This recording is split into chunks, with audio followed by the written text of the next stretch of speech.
Rema hari ini, Ulangan 28 ayat 3-6.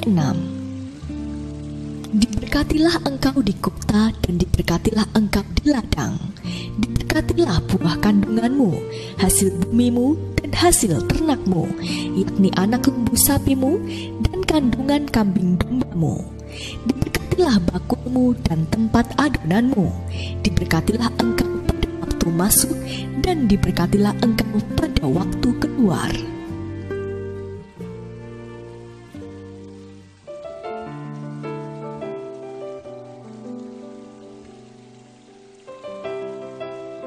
Pada tahun 1998, terjadi krisis moneter yang hebat melanda negeri kita, Indonesia. Saat itu, Nina masih terlalu kecil untuk menyadari apa artinya krisis moneter dan dampaknya terhadap perekonomian keluarganya. Ia melihat ibunya tetap memasak dan memberinya makan 3 kali sehari. Ayahnya pun masih berangkat kerja di pagi hari dan pulang sore harinya. Nina tidak pernah kelaparan, bahkan merasa kekurangan. Sehingga ia merasa tidak ada yang berubah dalam kehidupannya, selain sekolahnya yang diliburkan untuk sementara waktu. Jadi selama ini, ia selalu berpikir bahwa krisis moneter yang pernah ada tidak mempengaruhi pekerjaan ayahnya. Setelah lulus kuliah, ia percaya untuk membantu bekerja di perusahaan ayahnya. Saat itu, yang ia lakukan pertama kali adalah mempelajari keuangan perusahaan dengan melihat catatan keuangan dan buku besar perusahaan ayahnya dari tahun pertama perusahaan tersebut berdiri. Ketika ia melihat catatan keuangan di tahun 1998, ternyata pada tahun tersebut perusahaan ayahnya mengalami goncangan yang cukup besar, bahkan sudah diambang kebangkrutan.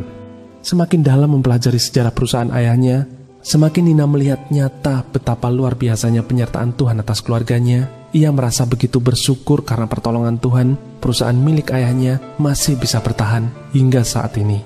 Dari ilustrasi di atas, kita dapat melihat bagaimana penyertaan dan pertolongan Tuhan tetap ada sekalipun dalam situasi yang tidak baik. Oleh karena itu, sesulit apapun musim kehidupan yang sedang kita alami saat ini, tetaplah percaya bahwa Dia akan senantiasa memelihara kita di berbagai macam kondisi kehidupan yang sedang kita lalui, baik dalam keadaan melimpah maupun dalam musim kesusahan. Tangan Tuhan tidak pernah kurang panjang untuk menolong, karena hanya dalam Tuhan sajalah kita sebagai anak-anaknya mendapat hak istimewa untuk bisa mengakses berkat di semua musim. Tetaplah tinggal di dalam Tuhan sehingga hidup kita tetap terpelihara sepenuhnya. Selama ini, apakah Anda merasa sudah bisa mengakses berkat di semua musim kehidupan Anda? Mengapa demikian? Menurut Anda, apa yang membuat Anda sulit mengakses berkat di semua musim kehidupan Anda? Coba renungkanlah, bagaimana pemeliharaan dan penyertaan Tuhan dalam hidup Anda sampai sejauh ini? Tuliskan